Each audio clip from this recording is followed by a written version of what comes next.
కనిపిస్తుంది కదా అందరికీ. ఇప్పుడు బాగుంది. ఇప్పుడు దాకా మీరు ఎవరు కనిపించలా. సంఘం కనపడిపోతే సంఘంతో ఎలా మాట్లాడాలి కదా. అందరూ చక్కగా కనిపిస్తున్నారు. నేను కనిపిస్తున్నానా? వినిపిస్తుందా మీ అందరికీ? హల్లెలూయా. ఒక్కసారి చేతులు ఇక్కడే ఉన్నాయా? హల్లెలూయా. టిఫిన్ చేశారు కదా, సండే కదా, ఇవాళ స్పెషల్స్ ఉంటాయి ఇంటి దగ్గర. ఆ వాసన పక్కన పెట్టేద్దాం. ఇక్కడికి వచ్చాము, దేవుడు మనతో మాట్లాడలాగున మనము ఆత్మానుసారంగా దేవుని వాక్యం మీద ఆధారపడదాం. ఎందుకంటే ఇది చాలా అద్భుతమైన సమయము. దేవుడు మనకిచ్చినటువంటి ఈ గొప్ప సమయాన్ని బట్టి ఆయనకి స్తుతులు స్తోత్రాలు చెల్లిస్తూ ఉన్నాం. మహాగణుడును మహోన్నతుడైన యేసుక్రీస్తు నామం పేరట మీ అందరికీ నా వందనాలు తెలియజేస్తున్నాను. మరి ముఖ్యంగా పాస్టర్ గారికి, సంఘ కాపరికి, పాస్టర్ గారికి నా నిండు వందనాలు తెలియజేస్తున్నాను. కాంగ్రిగేషన్ కూడా నా శుభాభివందనాలు తెలియజేస్తున్నాను. ఇక మధ్యాహ్న కాల సమయంలో మరి సంఘముల మధ్య సంచరించి మన దేవుడు మనతో మాట్లాడలాగున మనం ప్రార్థనాపూర్వకంగా మరి ఆయన సన్నిధిలో ఎదురు చూద్దాం. పరమగీతములు మొదటి అధ్యాయము, పరమగీతములు మొదటి అధ్యాయము, పరమగీతములు మొదటి అధ్యాయము 2వ వచనం, 12వ వచనం ఒకసారి చదువుకుందాం. తీసారా? పరమగీతాలు ఎక్కడుంది? ఏ పుస్తకం పక్కనుంది? పరమగీతాలు ప్రసంగి పక్కనుంది. పరమగీతములు మొదటి అధ్యాయము 12వ వచనం చదువుతారు ఎవరైనా?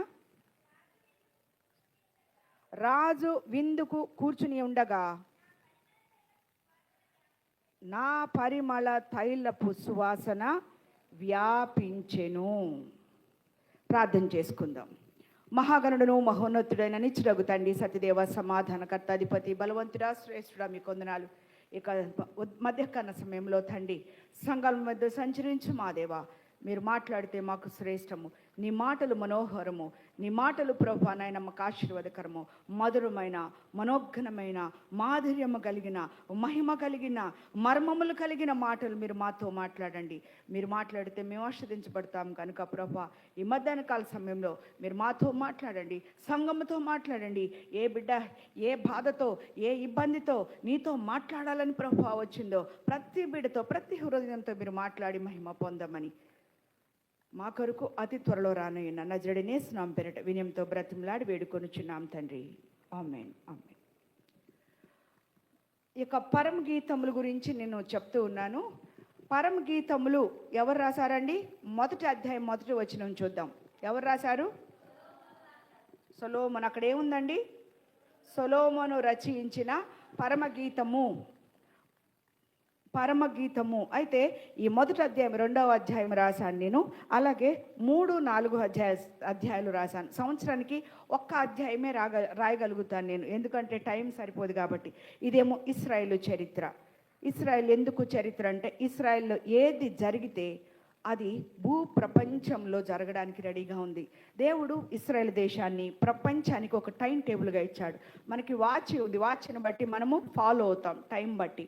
అలాగే ఇశ్రాయేల్ దేశంలో ఏం జరుగుతుందో దాన్ని బట్టే ప్రపంచ చరిత్ర ఆధారపడి ఉంది.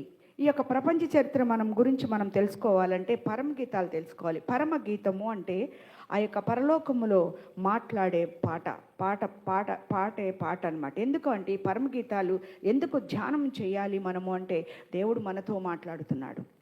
పరమగీతములు అంటే అందరూ అంటారు ఇది లవ్ లెటరు, లేకపోతే దేవుడు మరి మాట్లాడే మాట అని అంటారు. కానీ ఇది ఎక్కువగా ప్రేమ గీతం గురించి ఉంటుంది కాబట్టి అని ఈ సబ్జెక్ట్ని పక్కన పెట్టేస్తారు. కానీ ఈ సబ్జెక్ట్లో 2వ రాకడకు సంబంధించి ఉంది. పరిశుద్ధాత్ముడు ప్రేరేపించి ఈ యొక్క మరి ప్రవచన రీతిగా ఈ యొక్క పరమగీతంను రచించడం జరిగింది. ఈ యొక్క ధ్యానంలోకి మనం వెళ్తే కనుక 1వ అధ్యాయం 12వ వచనంలో రాజు విందుకు కూర్చుని ఉండగా నా పరిమళ తైలపు సువాసన వ్యాపించిందని ఎవరు చెప్తున్నారండి? సంఘము చెప్తుంది. సంఘము అంటే ఏంటి అని అంటే, ఇక పాపము నుండి, శాపము నుండి ప్రత్యేకించబడి, సంఘం అంటే ప్రపంచంలో చాలా సంఘాలు ఉన్నాయండి.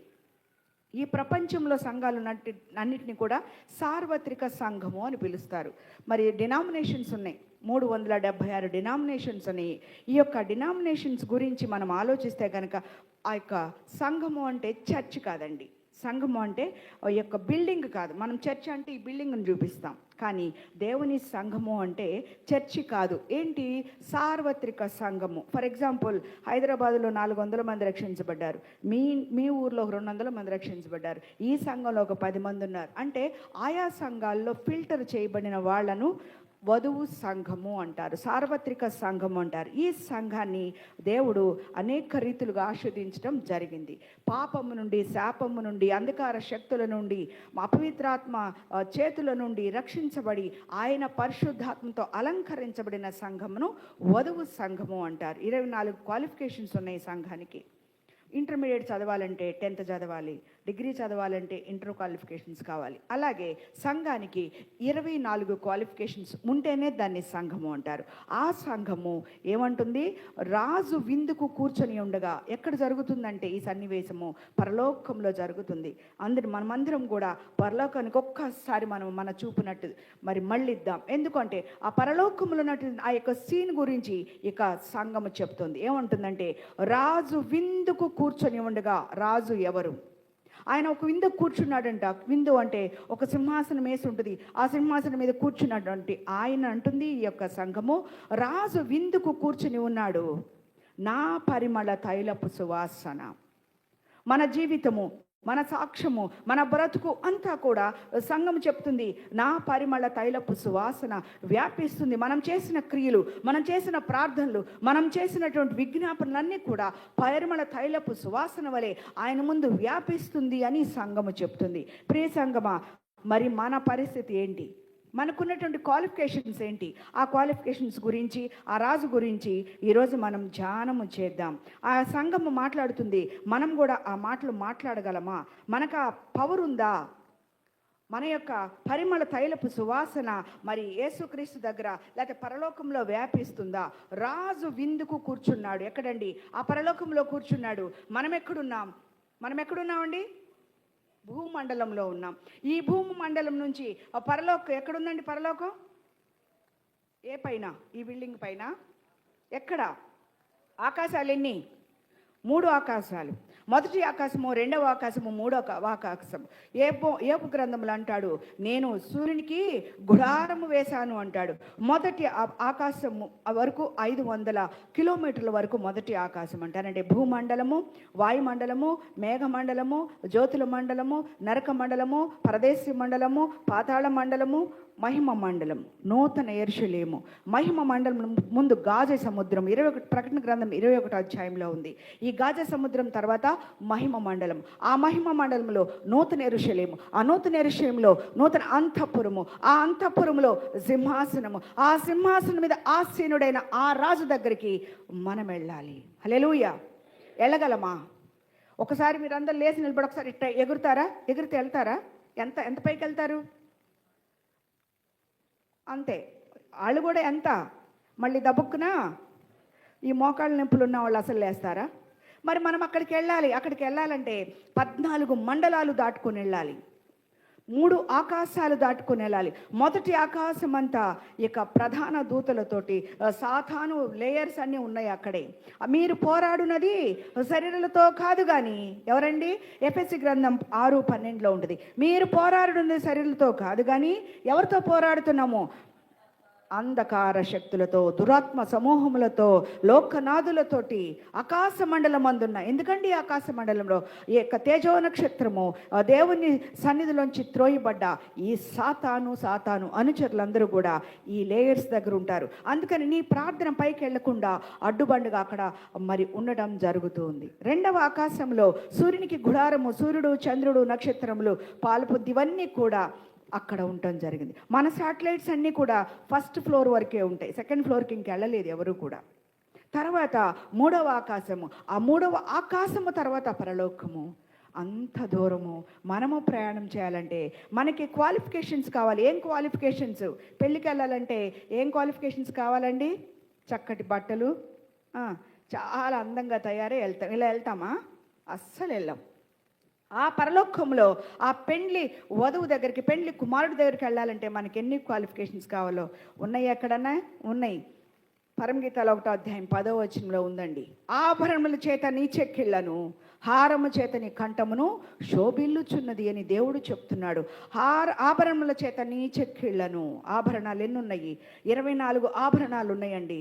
9 హారములు ఉన్నాయి. ఇవి తగిలించుకుంటేనే, ఇవి మనం సంపాదించుకుంటేనే పరలోకానికి వెళ్తాం. ఆభరణములు అంటే ఇప్పుడు మనం వేసుకునే ఆభరణాలు కాదండి. బైబిల్లో 24 ఆభరణాలు ఉన్నాయి. ఆభరణాలు ధరించుకోవాలి. తర్వాత హారముల చేత నీ కంఠము, హారములు 9 హారములు ఉన్నాయి. అవన్నీ వేసుకుంటేనే పరలోక రాజ్యము చేరగలుగుతామని వాక్యము చెప్తుందండి, నేను కాదు. అవన్నీ ఎక్కడ దొరుకుతాయి? అంగట్లో దొరుకుతాయా? షాపింగ్ మాల్లో దొరుకుతాయా? ఎక్కడ దొరుకుతాయి? బైబిల్లో దొరుకుతున్నాయి. ఎక్కడున్నాయి? 2వ కొరింథీయులకు రాసిన పత్రిక, 1 కొరింథీయులకు రాసిన పత్రిక 12వ అధ్యాయంలో ఉన్నాయండి. ఆ వరాలన్నీ మనం సంపాదించుకోవాలి. అప్పుడే ఆ పరలోక శబ్దానికి చేరగలుగుతాం. అక్కడ ఎవరున్నారండి? ఆ పరలోక శబ్దంలో ఎవరున్నారు?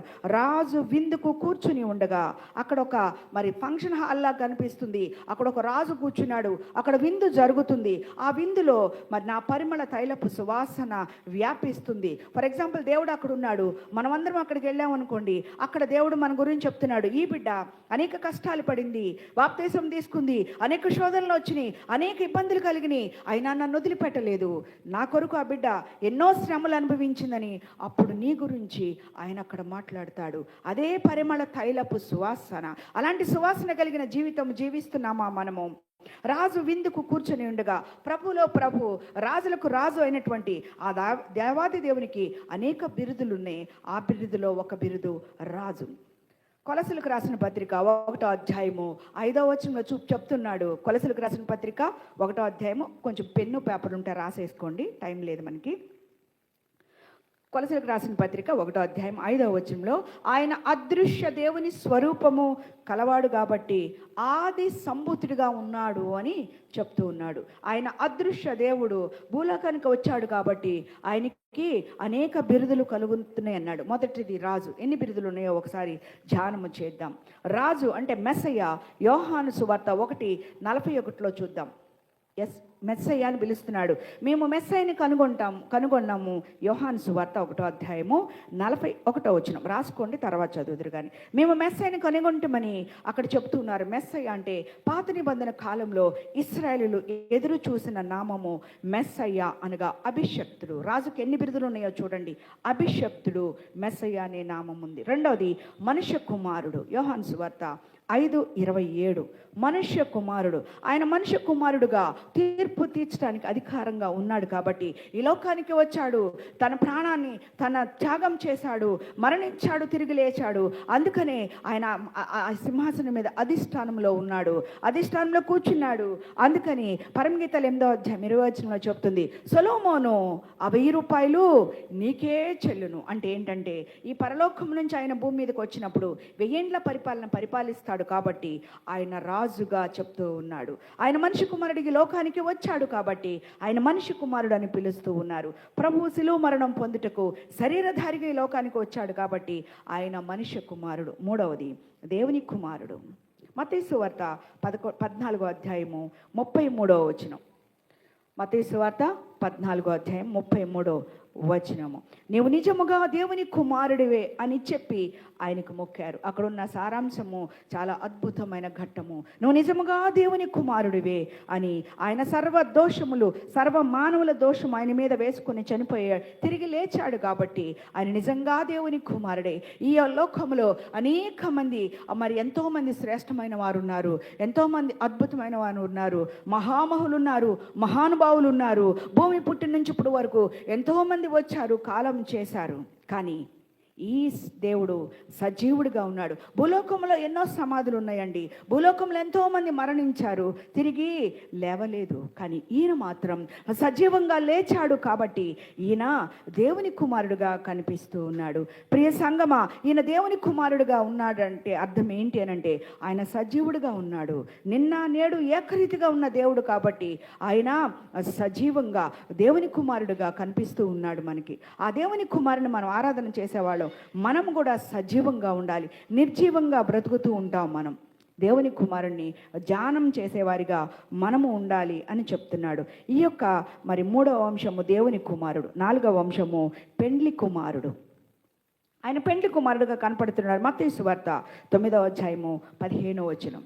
మత్తయి సువార్త 9వ అధ్యాయము 15వ వచనం, లూకా సువార్త 5వ అధ్యాయము 35వ వచనము. ఈ యొక్క రెండవ రాకడలో మధ్యాకాశంలో సంఘమును ఆకర్షించి నూతన యెరూషలేముకు తీసుకువెళ్ళి అక్కడ 7 సంవత్సరాల పెండ్లి విందు చెగినై ఉన్నాడు. కాబట్టి ఆయన పెండ్లి కుమారుడుగా కనిపిస్తున్నాడు. అక్కడ ఈ సంఘాన్ని అక్కడ తీసుకెళ్ళిపోతాడు. ఈ యొక్క సంఘాన్ని అక్కడికి తీసుకెళ్ళి అక్కడ పెండ్లి విందు చేస్తాడు. కాబట్టి ఆయన పెండ్లి కుమారుడుగా కనిపిస్తున్నాడు.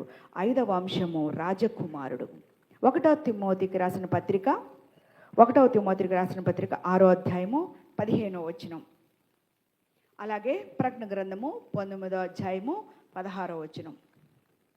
వధువు సంఘముతో భూమి మీదకి వచ్చి ఈ యొక్క యెరూషలేమునందు 1000 ఏండ్ల పాలన చెయ్యి ఉన్నాడు. కాబట్టి ఆయన రాజకుమారుడుగా కనిపిస్తూ ఉన్నాడు. ఎన్ని బిరుదులు ఉన్నాయో చూడండి ఆయనకి.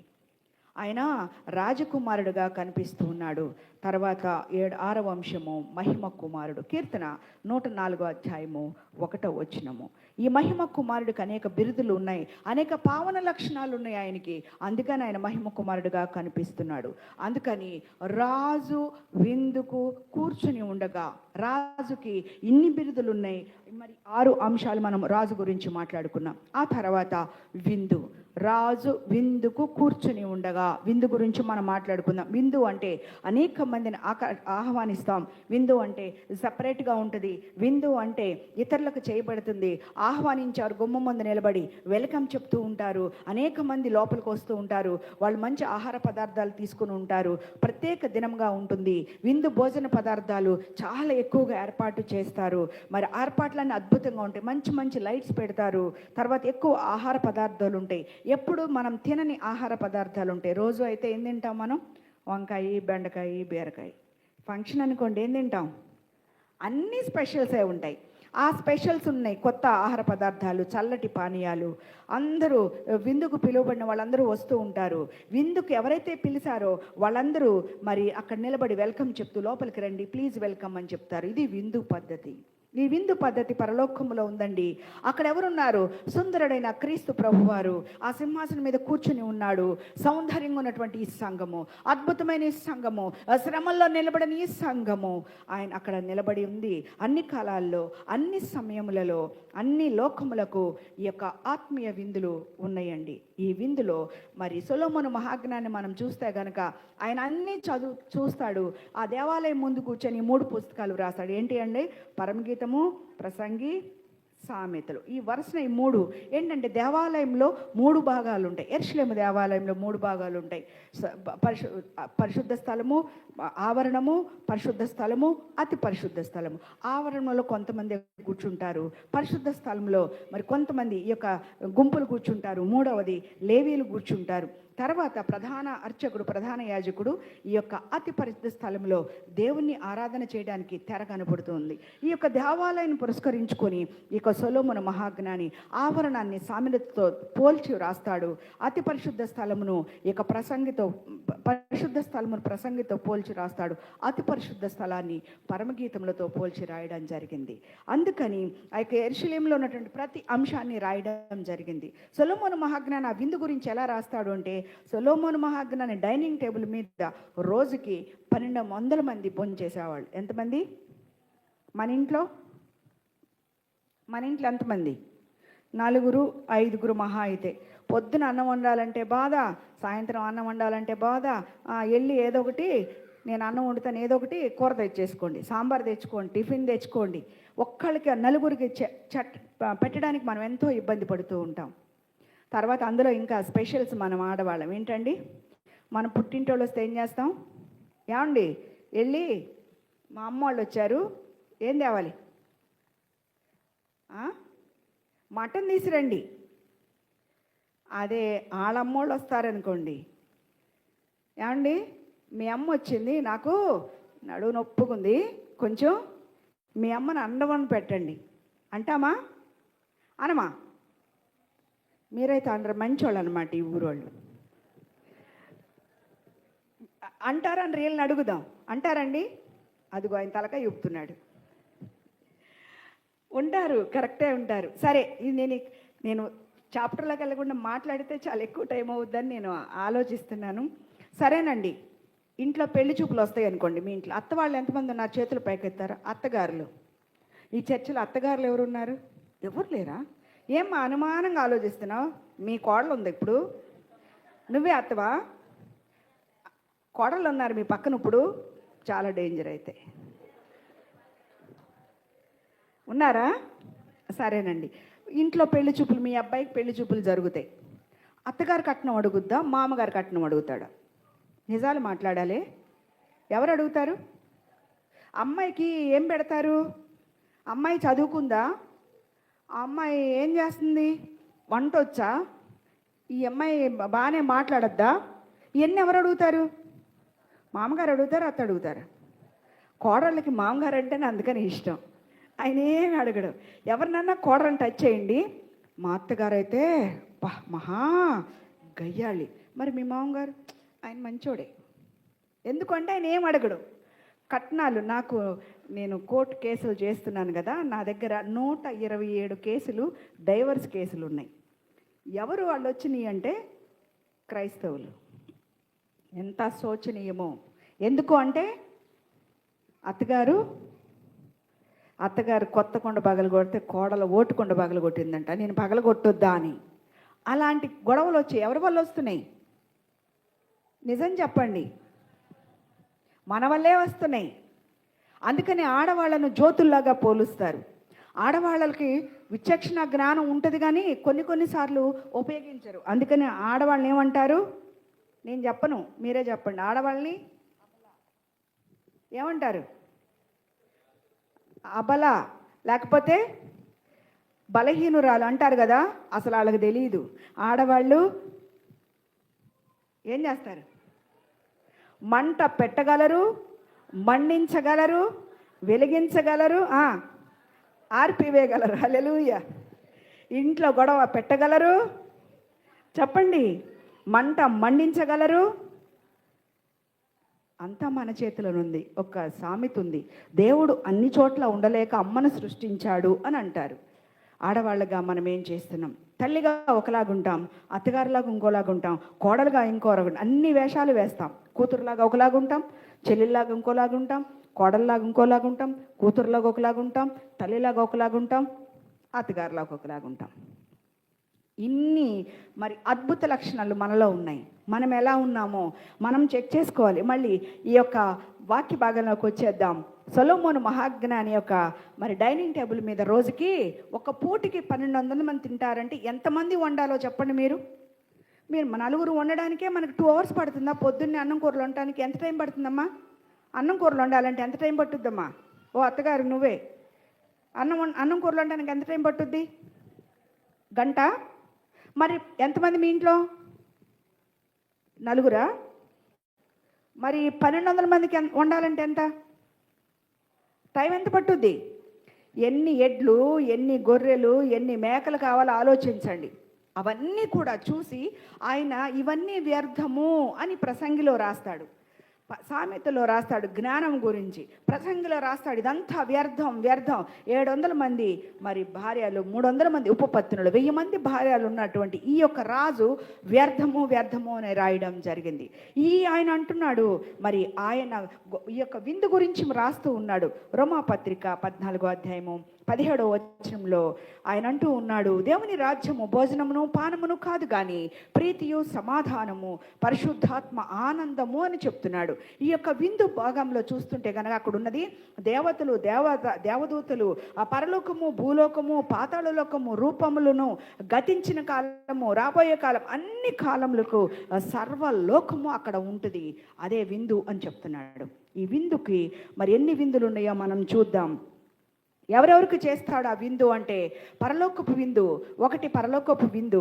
ఆ విందు ఎవరికి చేస్తున్నాడంటే సృష్టి ఆరంభము నుండి, ఆది కాండము 1వ అధ్యాయం, ఆదామును సృష్టించిన రోజు నుంచి తర్వాత సృష్టి అంతం వరకు, ప్రకటన గ్రంథము 22వ అధ్యాయం వరకు సృష్టి అంతటికి ఇచ్చుచున్న విందు.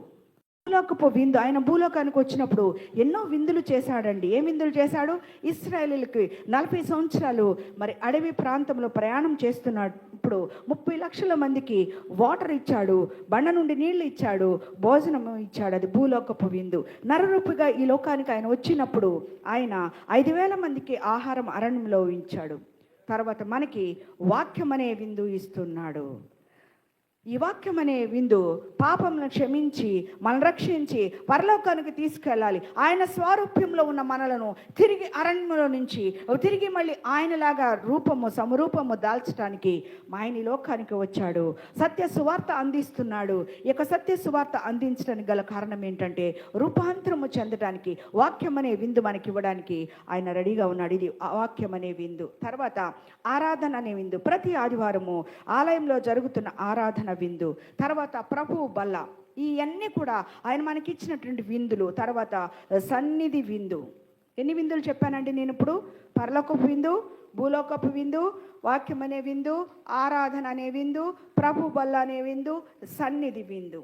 ఇవన్నీ కూడా పరలోక సంబంధమైన విందులు చూస్తూ ఉన్నాం. ఆ యొక్క 1000 ఏండ్ల పరిపాలన గురించి కూడా మనం మాట్లాడుకుందాం. ఈ భూమిని మరి 1 తెస్సలోనికీయులకు రాసిన పత్రిక 4వ అధ్యాయము 16వ వచనంలో ఆర్భాటముతోనూ ప్రధాన దూత శబ్దముతోనూ దేవుని బూరతోను 3 బూరలు ఆ యొక్క పరలోక ఆకాశంలో మొదటి ఆకాశం అంటే మేఘమండలం మీదకి ఆయన వస్తాడు. ఎక్కడి నుంచి? పరలోకం నుంచి ఆయన ఇక్కడికి వస్తాడు. ఆ మేఘమండలం నిలబడి ఇక బూర ఊదినప్పుడు క్రీస్తునందున్న మృతులు ఒకసారి చదవండి. అది నేను ఇక్కడ వాక్యం ఆపేస్తాను. 1 తెస్సలోనికీయులకు రాసిన పత్రిక 4వ అధ్యాయము 1 తెస్సలోనికీయులకు రాసిన పత్రిక 4వ అధ్యాయము 16వ వచనం చూడండి. ఆర్భాటముతోనూ ప్రధాన దూత శబ్దముతోనూ దేవుని బూరతోనూ పరలోకం నుండి ప్రభువు దిగివచ్చును.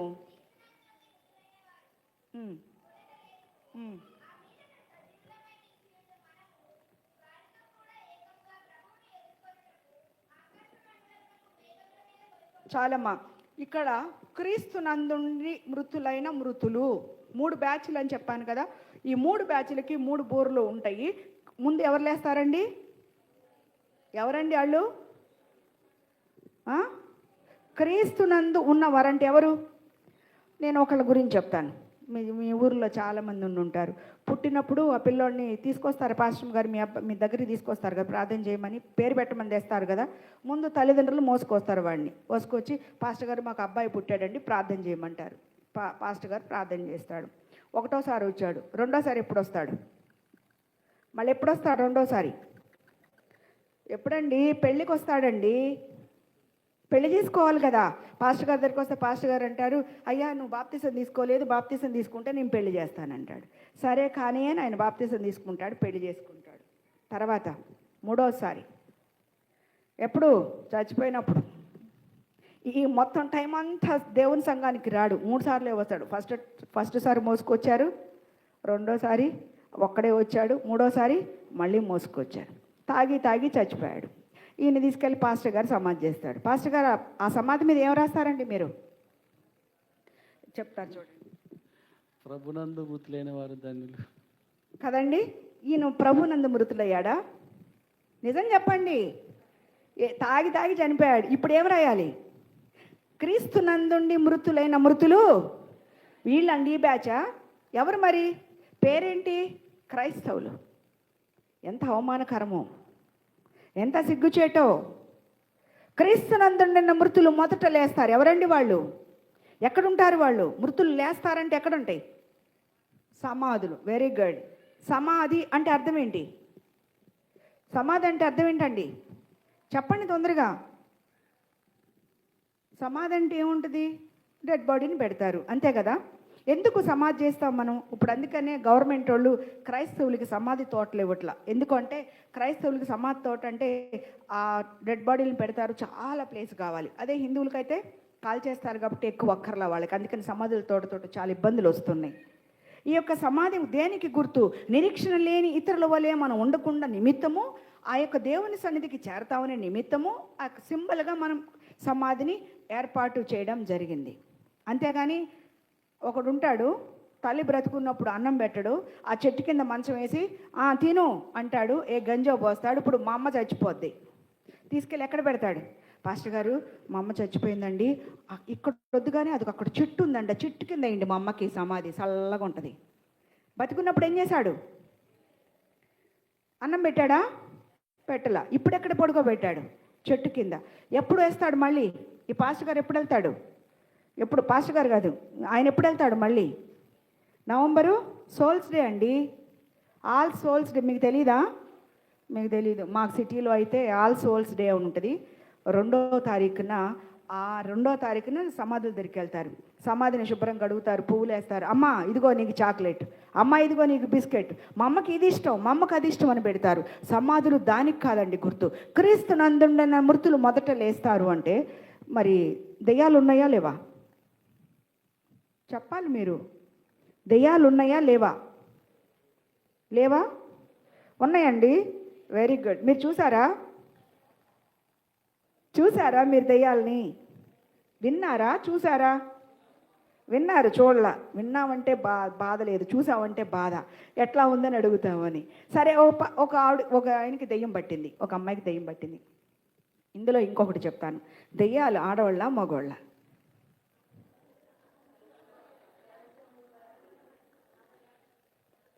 దెయ్యాలు పడితే ఆడదెయ్యాలా మగ దెయ్యాలా? ఈయన పెద్ద ఆయన అడుగుతా, అయ్యా మీరు చెప్పండి, దెయ్యాలు ఆడదెయ్యాలు ఉంటాయా మగ దెయ్యాలు ఉంటాయా? ఆడదెయ్యాలు మగ దెయ్యాలు. మీరు చెప్పండి, ఏ దెయ్యాలు ఉంటాయో? ఎక్కువ ఏ ఉంటాయి? ఎందుకని దెయ్యాలు ఎందుకు దెయ్యాలు అవుతాయి అంటే దీనికి ఇంకొకటి రీజన్ చెప్తారు. వీళ్ళు ఆకస్మికంగా చచ్చిపోతారు, కోరికలు తీరకుండా చచ్చిపోతారు, అందుకని వీళ్ళు దెయ్యాల్లాగా మర్రి చెట్టు మీద కూర్చొని ఉంటాయి అంటారు. అవునా? ఇంతే కదా దెయ్యాలంటే. బైబిల్లో దెయ్యాలు ఉన్నాయా లేవా?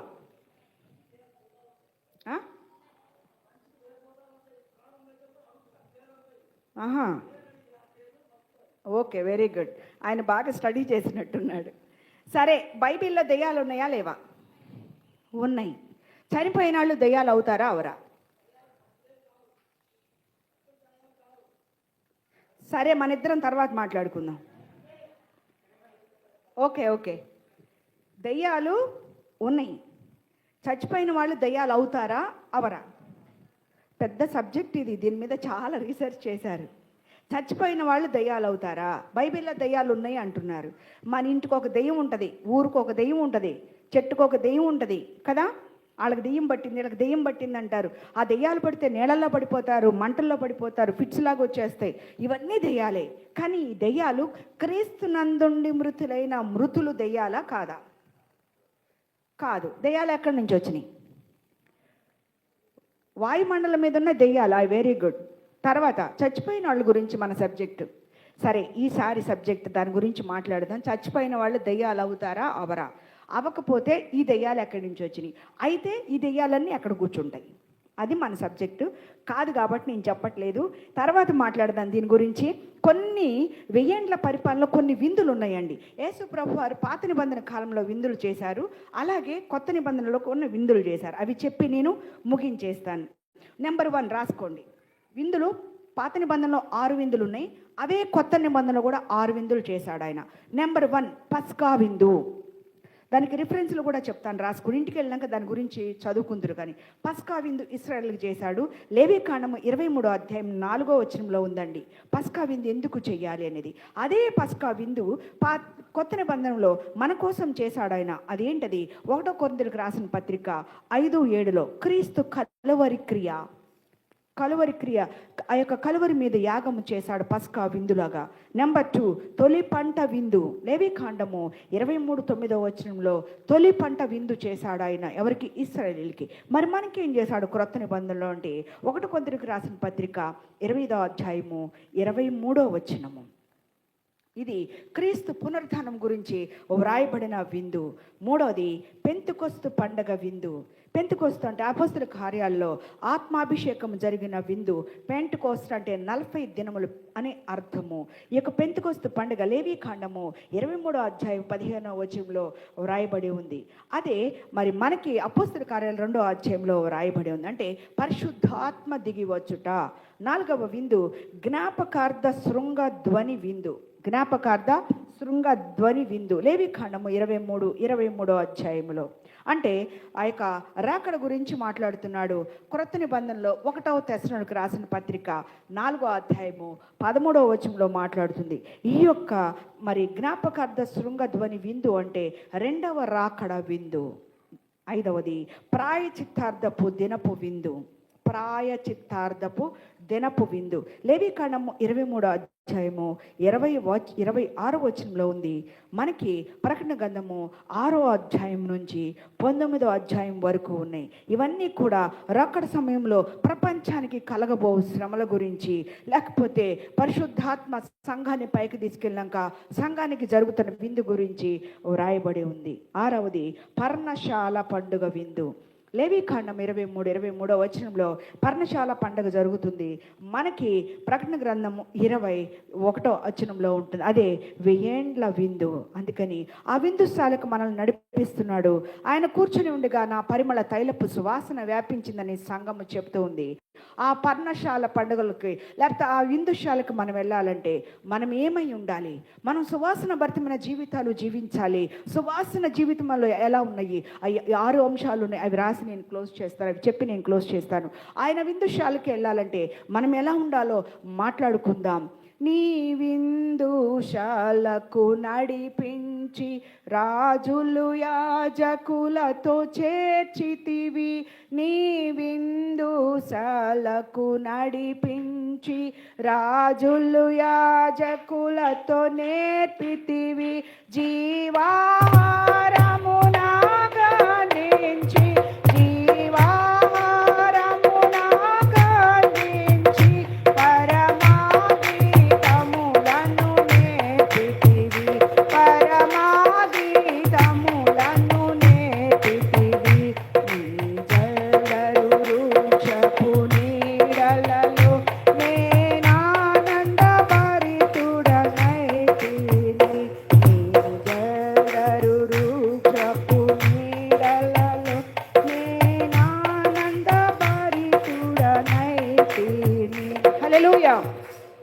హల్లెలూయా. ఇంకొంచెం గట్టిగా. ఇప్పుడే దెయ్యాల గురించి మాట్లాడుకున్నాం కదా ఒక్కసారి. ఎస్, సంఘము ఆయనకి ఇచ్చిన పరిమళ తైలపులు. నా పరిమళ తైలపు సువాసన వ్యాపించింది. ఒక అమ్మ వస్తుంది అనుకోండి, కొంతమంది ఇటు నుంచి వెళ్ళిపోతారు. ఎందుకంటే అమ్మో అవునోరా, ఎందుకు గయ్యాలి, అందుకు ఇటు వెళ్ళిపోతూ ఉంటారు. అంటే ఒక్కొక్కరు వస్తుంటుంటే ఒక్కొక్క వాసన. ఈ సంఘానికి ఏం వాసన వస్తుందో, నా పరిమళ తైలపు సువాసన వ్యాపించింది అని ఈ సంఘము చెప్తుంది. సంఘం అంటే ఎవరో కాదండి, నీవు నేను. యేసుక్రీస్తు రక్తంలో కడగబడి ఆయన కొరకు నిలబడి ఆయన సంఘముగా నిలబడిన మనము, ఆయన కొరకు ఎదురు చూసే సంఘముగా ఉన్న మనం అందరము కూడా ఆయన బిడ్డలమే, విశ్వాసులమే. మనందరం కూడా సంఘము అని పిలుస్తున్నాడు. ఈ సంఘముకున్నటువంటి మరి పరిమళ తైలపు సువాసన ఎలా ఉందో చూస్తున్నాడు. లోకము నుండి, పాపము నుండి, శాపము నుండి మరి పవిత్రపరచబడి నీతిని అలంకరించుకొని ఆయన గృహములో ఉన్నాము అని సంఘము పలుకుతుంది. మనం కూడా మరి అనేక శ్రమల్లోనూ, సేవలోనూ, పరిచర్యలోనూ, ప్రార్థనలోనూ, వాక్య పరిచర్యలోనూ, ఓరిమిలోనూ, మరి ఓటమిలోనూ, సహనములోనూ మనము మన యొక్క సహనాన్ని వ్యాపించేవారిగా, సువాసన వ్యాపించేవారిగా ఉండాలి అని చెప్తున్నాడు. సంఘానికి ఆయన కొన్ని పరిమళ తైలములు ఇచ్చాడండి. పరిమళ తైలము అంటే పాత నిబంధన గ్రంథంలో చాలా ఉన్నాయి.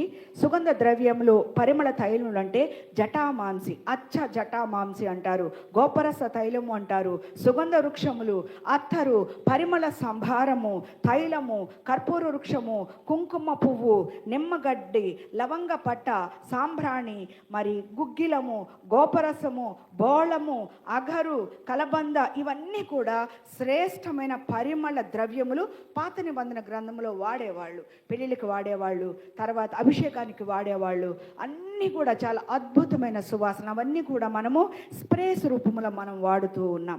ఇక పరిమళ తైలం గురించి చాలా అద్భుతంగా సామెతల్లో ఉంది, పరమగీతాల్లో కూడా ఉంది. మరి అలాంటి వాసనలు మనకి దేవుడు ఏమి ఇచ్చాడో, ఈ యొక్క సంఘానికి ఆయన ఇచ్చిన పరిమళ తైలాలు ఏమున్నాయో చూద్దాం. నెంబర్ 1 ప్రేమ సువాసన. నెంబర్ 1 ప్రేమ సువాసన. లూకాసు వార్త 7వ అధ్యాయము 38వ వచనం. కృతజ్ఞతా సువాసన. నోవాహు ఆదికాండం 6వ అధ్యాయము నోవాహు జలప్రళయంలో ఇచ్చినటువంటి అర్పణ. 3వది సువార్త సువాసన. సువార్త సువాసన 2 కొరింథీయులకు రాసిన పత్రిక 2:14.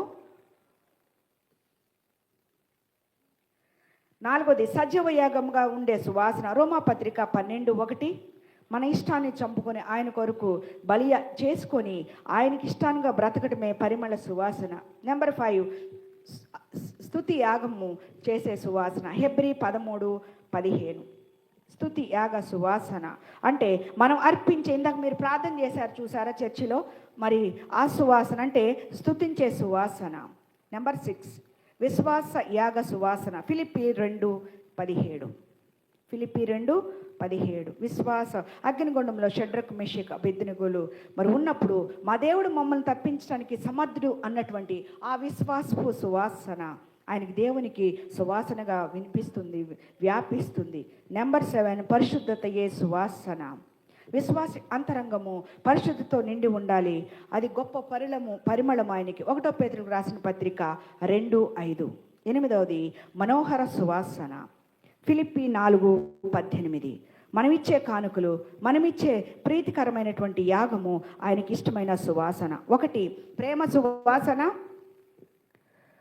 2 కృతజ్ఞత సువాసన, 3 సువార్త సువాసన, 4 సజీవ యాగంగా సువాసన, 5 స్తుతి యాగ సువాసన, 6 విశ్వాస యాగ సువాసన, 7 పరిశుద్ధతయే సువాసన, 8 మనోహర సువాసన. ఈ సువాసనలన్నీ మనము ఆగ్రహించుకోవాలి. యేసు ప్రభు మనం చూసి ఈ యొక్క సంఘము లేకపోతే యొక్క విశ్వాసి మంచి సువాసన కలిగిన జీవితము జీవించాడు అని మన పరలోకంలో మన గురించి మాట్లాడాలి.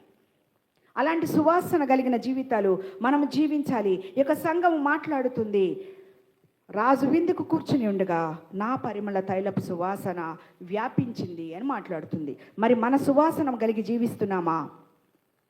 అనేక శ్రమలు పడుతుంది క్రైస్తవ సంఘము. మనమైతే హాయిగా ఇక్కడ మరి చర్చిలో కూర్చొని పాటలు పాడుకుంటున్నాం, ప్రార్థన చేసుకుంటున్నాం. ఛత్తీస్గఢ్, ఉత్తరాంధ్ర, ఉత్తరప్రదేశ్, మరి మధ్యప్రదేశ్, మహారాష్ట్ర, గుజరాత్, ఛత్తీస్గఢ్, ఒరిస్సా, రాజస్థాన్, ఈ బోర్డర్లన్నీ కూడా ఉత్తరప్రదేశ్కు సంబంధించిన బోర్డర్లు, హర్యానా, ఇక్కడ మరి పాస్టర్లు వాక్యం చెప్పినందుకు 16,000 మందిని అరెస్ట్ చేసి జైల్లో ఉన్నారు. ఎందుకు? వాళ్ళు ఏమీ చేయలేదు, ప్రార్థన చేశారు, చర్చిలో వాక్యం చెప్పినందుకు అంతమంది మరి జైల్లో ఉన్నారు. ఈ మధ్యన హతసాక్షులయ్యారు చాలామంది. మణిపూర్ వెళ్ళి ఒక గ్లోబల్ నెట్వర్క్ ప్రోగ్రామ్ చేసి వస్తున్న పాస్టర్ల 3 నరికి చంపేశారు. వీళ్ళందరూ అతి భయంకరమైన జీవితాలు జీవిస్తున్న వారిని మారుస్తున్నారు. క్రైస్తవం అంటే ఏంటో కాదు. చాలామంది అడుగుతారు క్రైస్తవం అంటే మతము అంటారు. క్రైస్తవం మతము కాదండి, మార్గము. ఆ మార్గములో అంటే ఏంటంటే పిచ్చి వాళ్ళని మంచి వాళ్ళగా మారుస్తుంది, తాగుబోతులను తిరుగుబోతులను మంచివారిగా మారుస్తుంది, అనేక మంది వ్యభిచారులను మంచివారిగా మారుస్తుంది, తిండిపోతులను అత్యేక జోదరులను మరి క్రైస్తవంలోకి వస్తే కనుక వాళ్ళని మంచి మార్గంలో పెడుతుంది. క్రైస్తవం అనేది మార్గం అండి. ఎవరైనా మిమ్మల్ని అడిగితే కనుక క్రైస్తవం మతము కాదు, రిలీజియస్ కాదండి, అది ఒక మార్గము, దేవుడు చూపించిన మార్గంలో నడవాలని మాట్లాడుతుంది. అందుకని ఈ క్రైస్తవాన్ని చూసి అందరూ చాలామంది ఆశ్చర్యపడతారు, ఇదేంటి క్రైస్తవులు? మీరు ఎక్కడన్నా పబ్లిక్ ప్లేసులకి వెళ్ళండి, లేకపోతే ఒక గవర్నమెంట్ ఎంప్లాయీస్కి వెళ్ళండి, అతను క్రిస్టియన్, ఆమె క్రిస్టియన్, అతను క్రిస్టియన్ అని చెప్తారు. ఎందుకు అంటే ఐడెంటిఫికేషన్ మోర్ ఇంపార్టెంట్. ఈ క్రైస్తవాన్ని చూసి అందరూ ఆశ్చర్యపడుతున్నారు. ఎందుకంటే ఈ క్రైస్తవాన్ని బాగు చేసింది క్రైస్తవ సంఘము. చాలామంది అంటారు క్రైస్తవులు మరి ఏమి చేశారు అంటే, మనం ఆడుతున్న ప్రతిదీ కూడా క్రైస్తవులు మరి నేర్పించిందేనండి. క్రైస్తవ్యం ఈ ప్రపంచానికి ఎన్నో మేళ్లు చేసింది. మనం వాడే ప్రతి వస్తువు క్రైస్తవుడు కనిపెట్టింది. భూగోళము, ఖగోళము, మరి సైన్స్, అర్థశాస్త్రము అన్నీ కూడా క్రైస్తవులు కనిపెట్టినవే. ఈ మధ్యన మరి గంగా నదిని ప్యూరిఫై చేయడానికి మరి మోడీ ఇస్రాయల్ దేశానికి వెళ్ళి ఒక మిషన్ తీసుకొచ్చారు గంగా నదిని క్లీన్ చేయడానికి. ఆ మిషన్స్ అన్ని కనిపెట్టింది యూదులేనండి. మానవత్వం ఎలా ఉంటుందో చూపించింది క్రైస్తవ్యము. అంటరాని వాడిగా ఉన్న మనిషిని మనిషిగా చేసింది క్రైస్తవ్యము. మరి ఈ ప్రపంచం ఎన్నో సేవలు చేసిందండి, అమోఘమైన సేవలు చేసింది.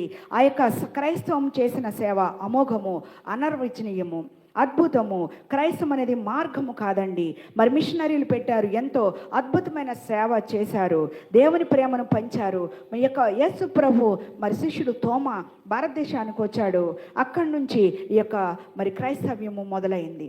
అనేక మంది అంటారు బ్రిటిష్ వారు వచ్చారు ఇక్కడికి, లేకపోతే ఇంగ్లీష్ వారు వచ్చారు, అమెరికా వారు వచ్చారు, ఈస్ట్ ఇండియా కంపెనీ వచ్చింది, మా క్రైస్తవ్యం వచ్చింది అంటారు. కాదండి, వాళ్ళు రాకముందే, వాళ్ళు 1600 సంవత్సరంలో వచ్చారు. వాళ్ళు రాకముందే తోమా 51వ సంవత్సరంలో క్రీస్తు శకం వచ్చి ఇక్కడ దేవుని సువార్తను చేశాడండి. అప్పటి నుంచి క్రైస్తవ్యం మొదలైంది.